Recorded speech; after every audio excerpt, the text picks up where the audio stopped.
আখির নবীর উম্মত কত দামি। 100 বছর তার হায়াত নাই, কিন্তু বন্ধু একটা জুমায় রাসূলের অর্ডার মেনে আমল করার কারণে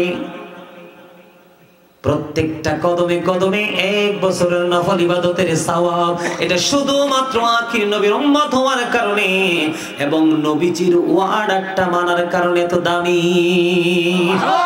জোরে জোরে কন্না সুবহানাল্লাহ।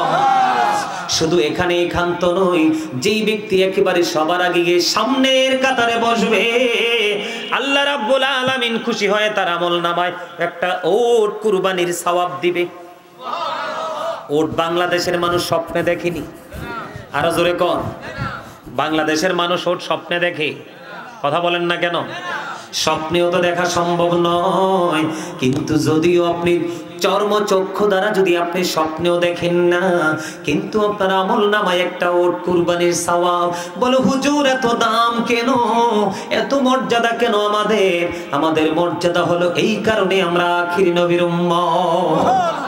কারণ আল্লাহ রাব্বুল আলামিন যার নাম নিজেই রেখেছেন হাবিবুল্লাহ, আল্লাহ বলেছেন লাউলা কালামা আজহারতু রাববিয়াতি, আমি যদি আমার বন্ধু মুহাম্মদকে না পাঠাইতাম, আমি যদি আমার বন্ধু আমার হাবিব বন্ধু, আমি যদি আখির নবী আপনার আমার প্রিয় নবীকে আল্লাহ রাব্বুল আলামিন বলতেছে আমি আমার হাবিবকে না পাঠালে আমি প্রভুর প্রভুত্বের খবর কেউ জানতো না। সুবহানাল্লাহ। জোরে জোরে কন্না সুবহানাল্লাহ। লাউলা কালামা খলাকতুল আফলাক, আমি যদি আপনাকে সৃষ্টি না করতাম তাহলে কোনো কিছুই সৃষ্টি করতাম না। রাসূল বলতেছেন I am from the light of Allah and everything has been created from my light. রাসূল বলতেছেন আমি হলাম আল্লাহর নূর থেকে, সৃষ্টির প্রত্যেকটা বস্তু আমি নবীর নূর মোবারক থেকে। জোরে জোরে কন্না সুবহানাল্লাহ। বন্ধু যেটা বলতে চেয়েছি, আপনি যদি শুধু নবীজির কথা মানতে পারেন, শুক্রবার দিন জুমার দিনে সবচেয়ে বেশি উত্তম রূপে গোসল করতে পারেন, সবচেয়ে সুন্দর জামা পরতে পারেন, সবচেয়ে উত্তম যে সুগন্ধি যদি আপনি লাগাইতে পারেন, সবার আগে যদি আপনি মসজিদের দিকে রওনা হতে পারেন আর মসজিদে গিয়ে সামনের কাতারে বসতে পারেন, একদিকে আপনার আমলনামায় একটা ওট কুরবানির সওয়াব দেওয়া হবে। দ্বিতীয়ত হলো আপনি সবার পরে বের হয়েছেন, আল্লাহ রাব্বুল আলামিন খুশি হয়ে গেল, রাসূলের অর্ডারটাকে আপনি মান্য করেছেন।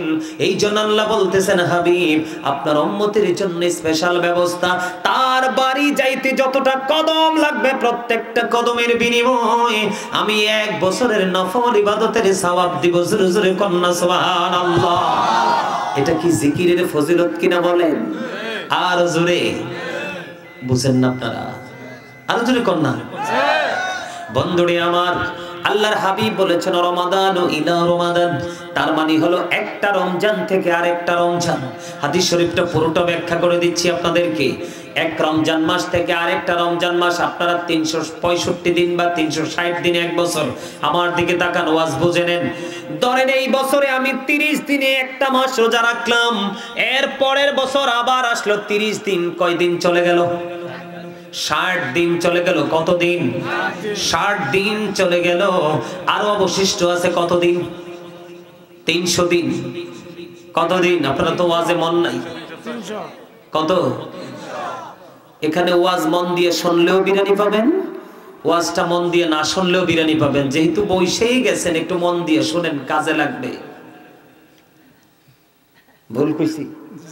হ্যাঁ, এই বছরে 30 দিন, এই মাথায় 30 দিন, ওই মাথায় 30 দিন, 60 দিন চলে গেল রোজার মধ্যে। আরো বাকি আছে বন্ধু 300টি দিন। এই 300 দিনে মানুষ গুনাহ করে কি করে না? আল্লাহর হাবিব বলে দিয়েছেন এই রোজা এবং ওই রোজা মাঝখানে 300 দিনের গুনার কাফারা হয়ে যাবে যদি যথাযথভাবে তোমরা রোজাগুলি রাখতে পারো। তবে শর্ত হলো কবিরা গুনাহ থেকে বেঁচে থাকতে হবে। জেনে বুঝে কবিরা গুনাহ করা যাবে না। তাহলে তুমি 5 ওয়াক্ত নামাজ তোমার কাজে লাগবে, এক জুমা থেকে আরেক জুমাও কাজে লাগবে, এক রমজান থেকে আরেক রমজানও কাজে লাগবে। আর মৃত্যু হবে তোমার বীরের মতো, কারণ ইমানদারের মৃত্যু হলো তোহফা, উপহার। সুবহানাল্লাহ। ইমানদারের জন্য মৃত্যু কি? উপহার, উপহার, তোহফা। মারহাবা করনা, আরে আরো জোরে করনা মারহাবা। তাহলে জিকির করলে লাভ না লস? আরো জোরে কন্যা আল্লাহর হাবিব সরকার মদিনা তিনি বলে দিয়েছেন তোমাদের বাড়ির সামনে যদি একটা পুকুর থাকে দৈনিক যদি 5 বার গোসল করো তোমাদের শরীরের মধ্যে কোনো ময়লা থাকবে না ঠিক তেমনি যদি দৈনিক 5 ওয়াক্ত নামাজ পড়ো তাহলে তোমাদের আমলনামায় কোনো গুনাহ থাকবে না কারণ সূরা আনকাবুতের মধ্যে আল্লাহ বলেছেন ইন্নাস সালাতা তানহা আনিল ফাহশাই ওয়াল মুনকার তাহলে এটা জিকির কিনা বলেন এটা নামাজের মাধ্যমে আল্লাহর জিকির ঠিক কিনা বলেন আরো জোরে এটা কিসের মাধ্যমে আল্লাহর জিকির নামাজের মাধ্যমে আল্লাহর জিকির তবে এখনকার মানুষ যেই নামাজি বলে যদিও এইভাবে গল্প বলা উচিত না তারপর আপনাদেরকে বোঝানোর জন্য একটু বলছি আমরা কেমন নামাজি বলবো এক রাজার বাড়ির সামনে প্রত্যেকদিন এক রিকশাওয়ালা এসে বসে থাকে তো রাজার বাড়ির কাজের বুয়া পাঠাইছে রানী কয় এই লোকটা কেন বসে থাকে তার নাম কি পরিচয়কে নিয়ে আসো তো গেছে যাওয়ার পরে ওনাকে প্রশ্ন করে কয় তোমার নাম কি কয় অমক তুমি কি করো কয় আমি একটা রিকশার ড্রাইভার কয় না এসে বসো কেন প্রতিদিন কয় আমি তোমাদের রানীকে ভালোবাসি এর মন কই আছে দেখছেন নি হাসি দিছিনি একটাই আপনার মেয়ে এডি দেখবেন এডি আইজক কাইলগড়ে হার্ট অ্যাটাক করে মরবো একেবারে গোমরা হইয়া বসে রয়েছে আও এই হুতুম পেছার মতো গাল যারা হার্ট অ্যাটাক করে মরবেন চৌরাস্তায় হোক আর দোকানের সামনে হোক আর বাজারে হোক আর যেটা জোরে হাসি দিছে এটা সহজে হার্ট অ্যাটাক করবে না কারণ এটা ফ্রি মোডে থাকবে হার্টে প্রেসার পড়বে না আর যেটা সবসময় বাক্কা দিয়ে থাকে এমনি হোক দেখবেন একদিন হঠাৎ করে নাইকিটারে কই স্পোর্ট ডায়েট কই জাগাত ছাস বাক্কা দেন না মানুষ বালা না এটা দেখবেন সমাজও গ্রহণ করে না জাতীয় গ্রহণ করে না নিজের ফ্যামিলিও গ্রহণ করে না ঠিক না ঠিক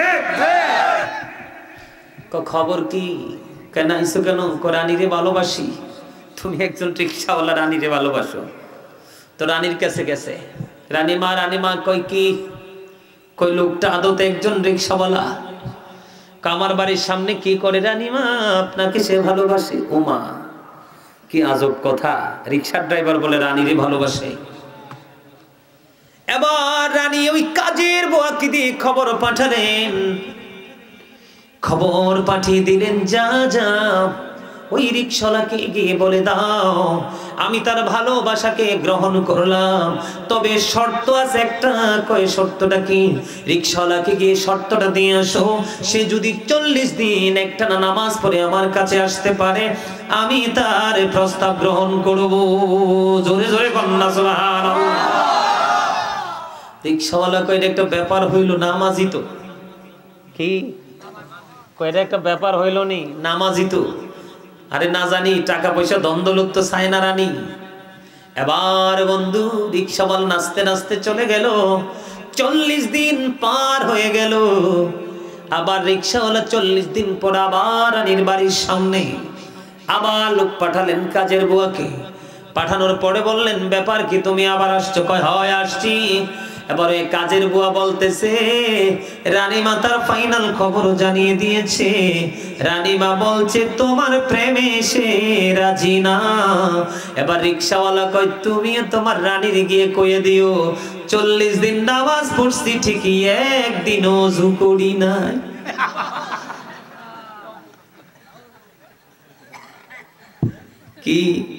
কি বুঝলেন আল্লাহর হাবিব বলেছেন লা তুকবালু সালাতুম বিগাইরি তুহুর ওয়ালা সাদাকাতিম মিন গুলুর আল্লাহর হাবিব বলেছেন পবিত্রতা ছাড়া নামাজ কবুল হয় না হালাল টাকা ছাড়া দান কবুল হয় না রং দেখছেন রঙের ডিব্বা তো দেখেন নাই নামাজ খালি পড়লেই হবে না পোশাক পবিত্র থাকতে হবে এই দেহটা পবিত্র থাকতে হবে ঠিক না বেঠি অন্তর পবিত্র থাকতে হবে সব পবিত্র থাকতে হবে তারপরে সফলতা সম্ভব ঠিক না বেঠি আমার কথা বুঝে আসে কি আসে না বন্ধুরে আমার এবার আমার দিকে তাকান নামাজের মতো নামাজ পড়বেন আপনি মানুষের মতো মানুষ হবেন আর লোক দেখানো নামাজ পড়বেন এই নামাজ দিয়ে কোনো ফায়দা হবে না হযরত আবু যর রাদিয়াল্লাহু তাআলা আনহু থেকে হাদিস খানা বর্ণিত, আমার নবী শীতের দিনে বের হলেন। আপনাদের এলাকায় এই সান্দিনা বোয়ারিতে আপনার শীতের দিনে গাছের পাতা ঝরেনি? ঝরে? আমি তো ভাবছি শুধু কুমিল্লাই ঝরে, সান্দিনাই পর ঝরে না? কিছুদিন পরে ঝরে যাবে না সব? তখন গাছটা শূন্য হয়ে যাবে না? জিকিরের ফজিলত বোঝানোর জন্য বলেছি বন্ধু। আমার নবী দেখলেন গাছের পাতাগুলো ঝরে একবারে গাছটা শূন্য। এবার নবীজি গাছের ডালা ধরলেন, ধরার পরে হযরত আবু যরকে ডাক দিলেন। আবু যর উত্তর দিলেন, লাব্বাইকা ইয়া রাসূলুল্লাহ, আমি হাজির গো নবী। আমার নবী বললেন, রে আবু যর, চাইয়া দেখো, শীতের কারণে শুষ্ক হয়ে গাছের পাতাগুলো ঝরে পড়ে গেছে। এই শীতের কারণে গাছের পাতাগুলো যেমনি শুষ্ক হয়ে ঝরে পড়ে যায় রে, আল্লাহর প্রিয় বান্দা নামাজের মাধ্যমে আল্লাহর জিকির করে, ঠিক না বেঠিক?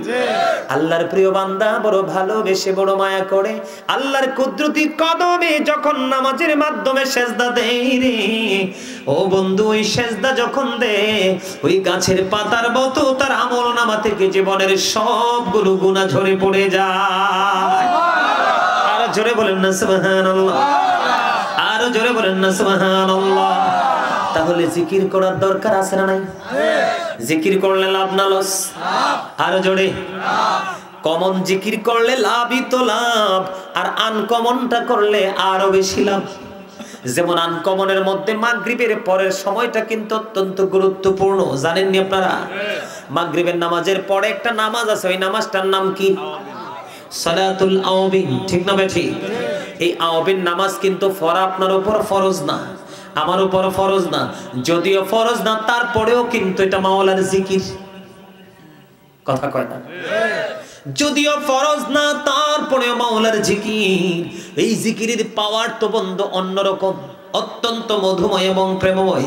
মাগরিবের নামাজের পরে কোনো ব্যক্তি যদি পুরুষ হোক বা নারী হোক, যুবক হোক বা যুবতী হোক, মাগরিবের নামাজের পরে যদি বন্ধু কেউ 6 রাকাত তাওবিন নামাজ পড়ে, কয় রাকাত? 6 রাকাত তাওবিন নামাজ যদি কেউ পড়ে রে, ও বন্ধু, প্রয়োজন ছাড়া কোনো কথা বলিও না, প্রয়োজন হলে বলতে পারবে, অপ্রয়োজনীয় কোনো কথা বলিও না।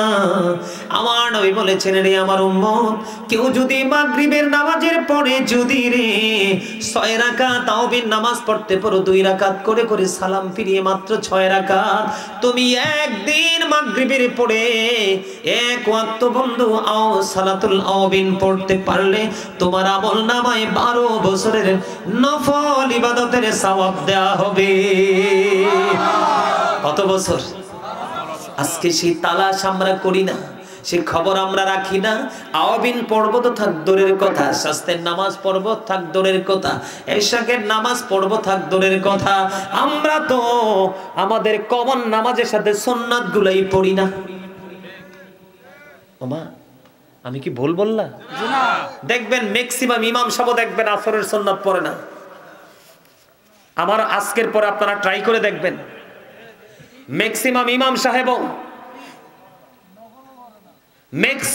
ইমাম সাহেব এশার নামাজের 4 রাকাত সুন্নাত পড়ে না আগে, এবং পরে নফল পড়ে না, 5 ওয়াক্ত জামাতেই আসে না। অনেক আছে তো এরকম, আছে না নাই? হ্যাঁ, আমার দিকে তাকান, কথা বলেন, আমার কথা শোনেন। এই পৃথিবীর বুকে কিয়ামতের পূর্বক্ষণে পৃথিবীতে সবচেয়ে বড় নিকৃষ্ট মানুষ হবে আলেমরা। কারা? পৃথিবীতে সবচেয়ে নিকৃষ্ট মানুষ হবে আলেমরা কিয়ামতের আগে।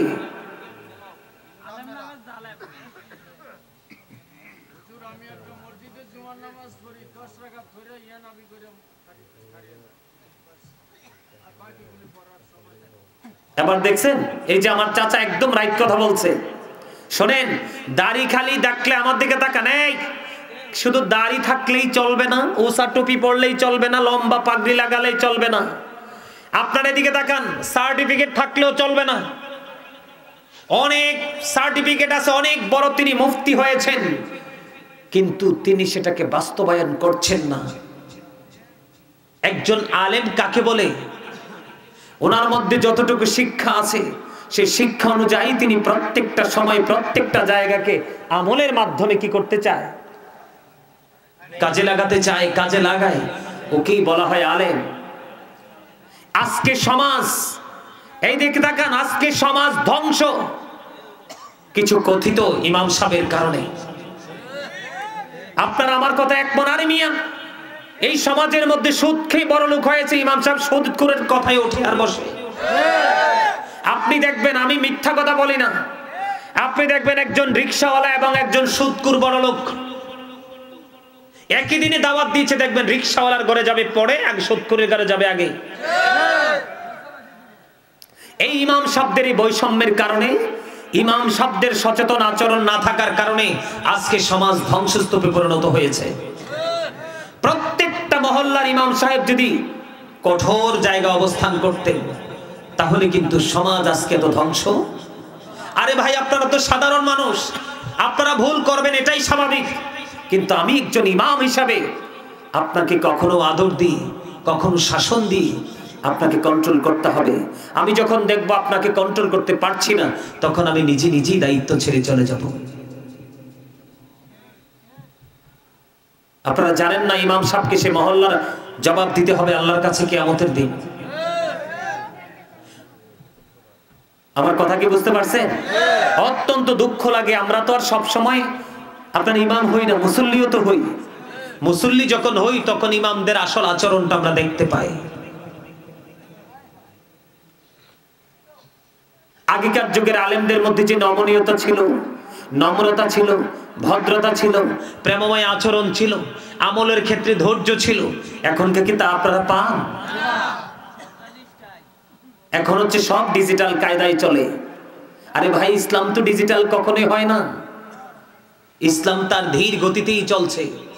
আরে আল্লাহর হাবিব যদি নামাজে দাঁড়িয়ে থাকতে থাকতে পা মোবারক ফুলে রক্ত বেরিয়ে আসতে পারে, আপনি আমি সেই তুলনায় কি?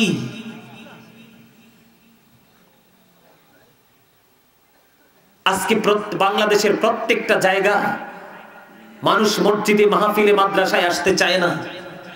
কারণ আমরা আমাদের দর্শকদেরকে, শ্রোতাদেরকে আমরা অ্যাক্টিভ করতে পারছি না। এটা আমাদের ব্যর্থতা।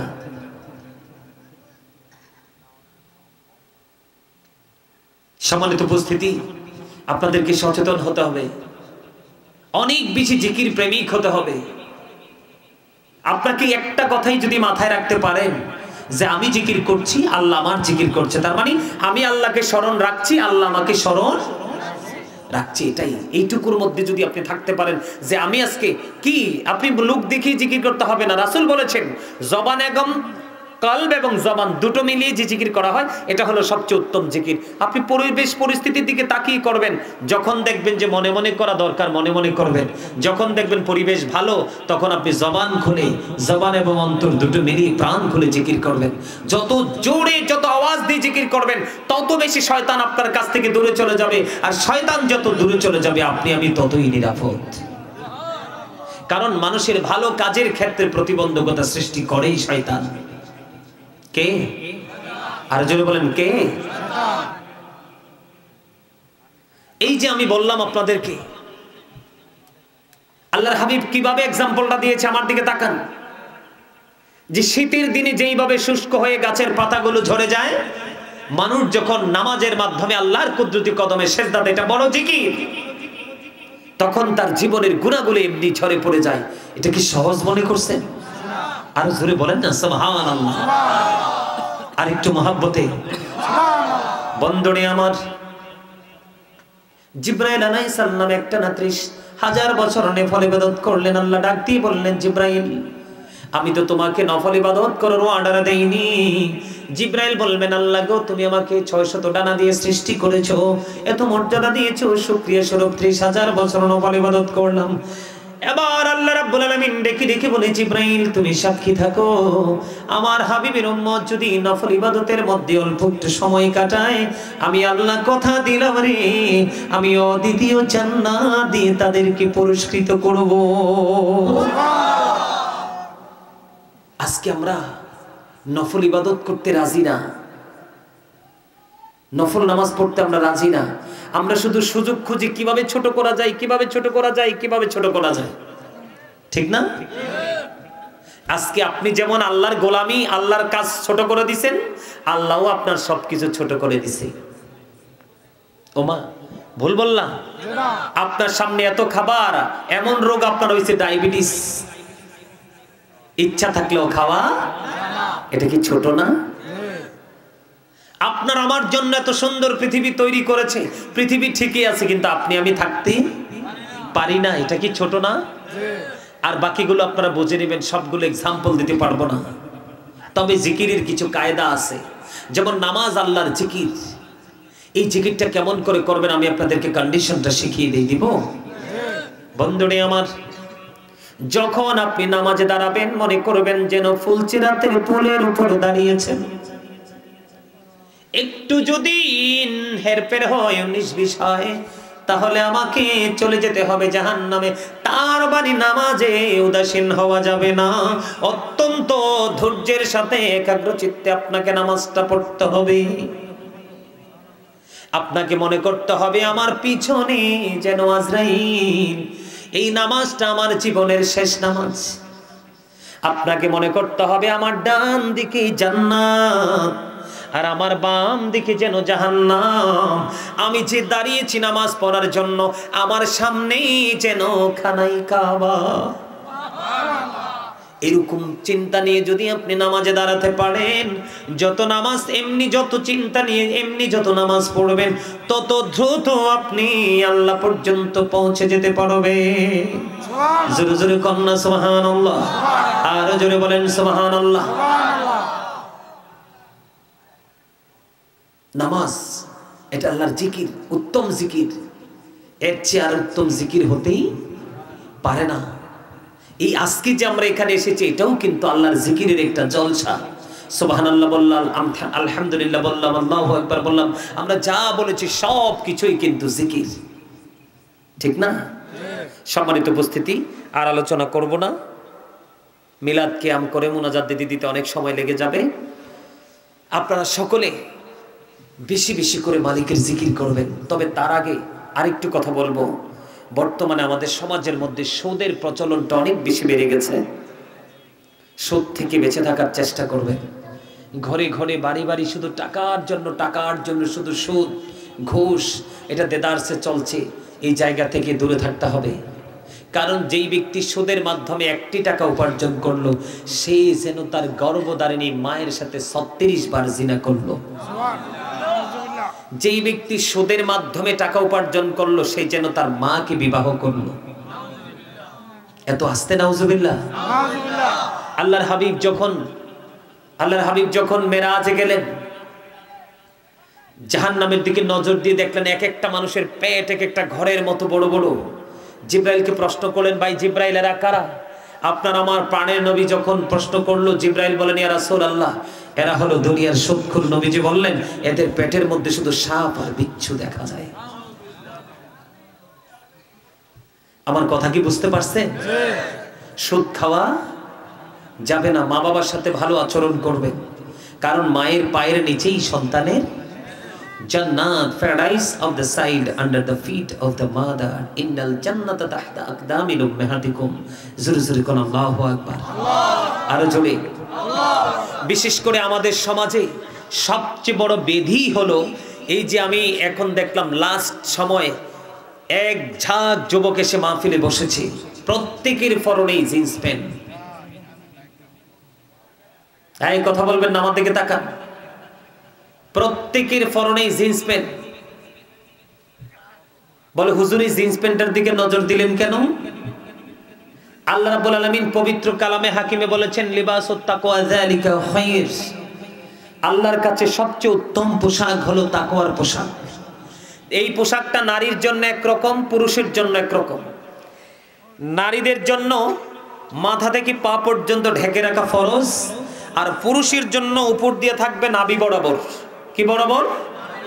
নাভি বরাবর অথবা নাভির উপরে, আর নিচের দিয়ে থাকবে টাকনোর উপরে।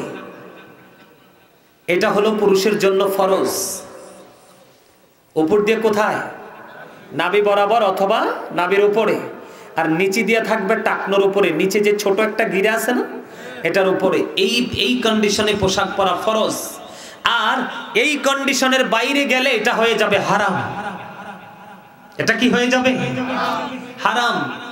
এই জিন্স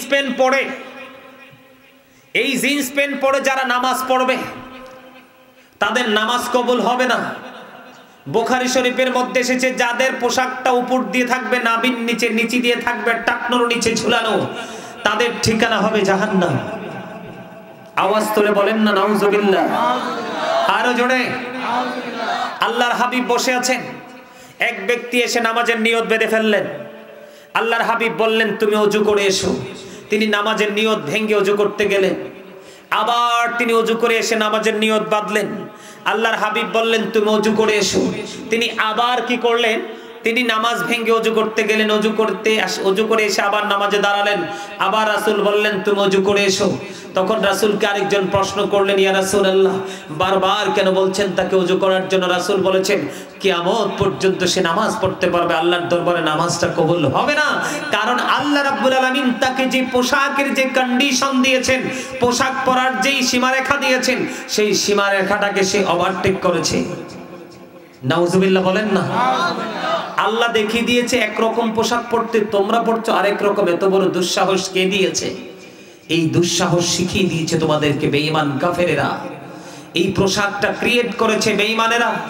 আল্লাহ বলেছে এই যুবকের দল তোমরা সবাই শোনো। আল্লাহ রাব্বুল আলামিন বলেছেন ইন্নাল কাফিরিনা কানু লাকুম আদুব্বাম মুবিনা। আল্লাহ বলেছেন দ্য হেরিটেক্স আর the eternal enemy of the believers. ঈমানদারদের প্রকাশ্য শত্রু হলো বেঈমান কাফেরেরা। জোরে জোরে নাউজুবিল্লাহ।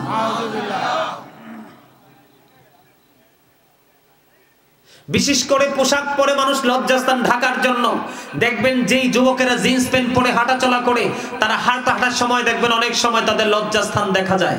বিশেষ করে নামাজে গেলে যখন তারা রুকুতে যায়, পিছনের কাতার থেকে তাদের লজ্জাস্থান একবারে প্র্যাকটিক্যালি পিছনের কাতার থেকে দেখতে পায়। কথা বলেন না কেন?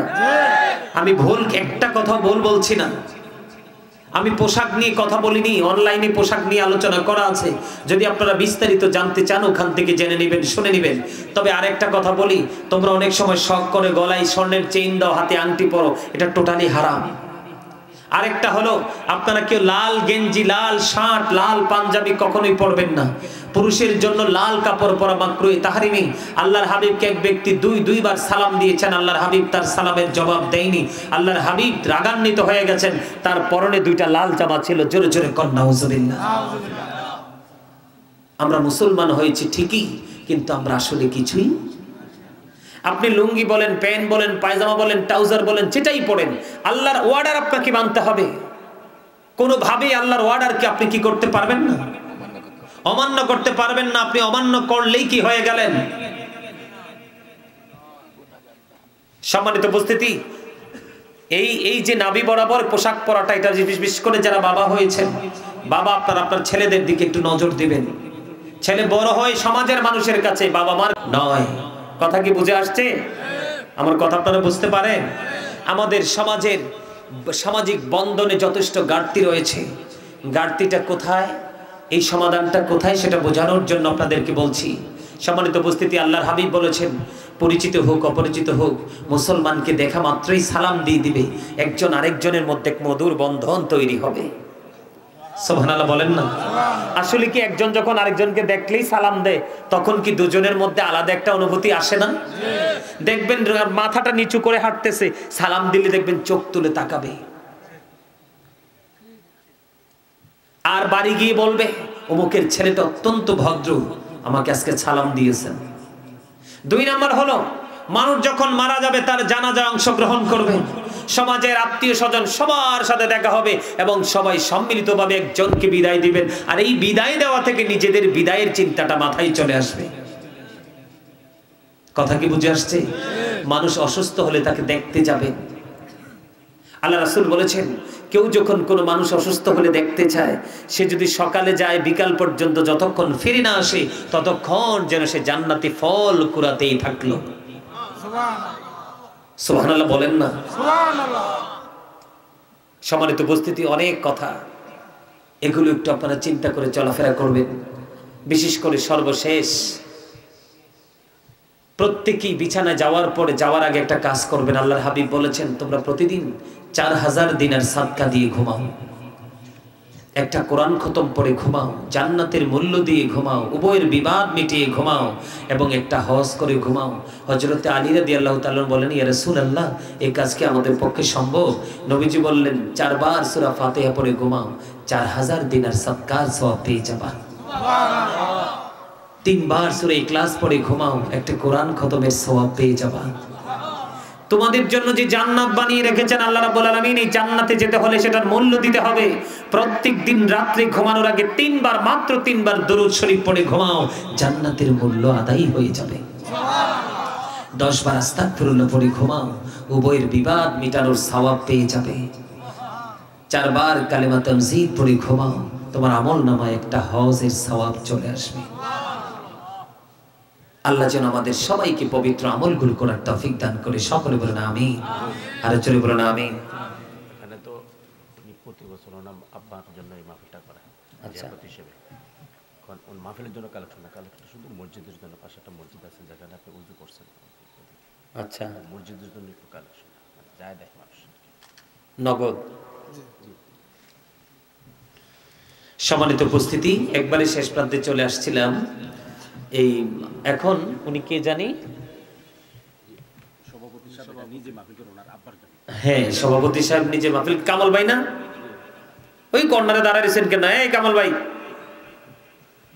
আরে এদিকে আসেন। ও এনে পুলিশ আছে বলে সভাপতি সাহেব উনি একাই মাহফিলটা করে। সম্মানিত উপস্থিতি, সভাপতি সাহেব ইনি ওনার বাবার জন্য একাই মাহফিল করেন এবং করান। আজকে 16তম মাহফিল, এটা বিশাল একটা ত্যাগ। এইরকম সন্তান সবাই রাইখা যাইতে পারে না। বুঝতে হবে ওনার বাবা নিশ্চয়ই একজন নেককার বান্দা ছিলেন। আলহামদুলিল্লাহ বলেন না? আরো জোরে বলেন, আরো জোরে। এখন আমার ওই ভাই আপনাদের পাশে একটা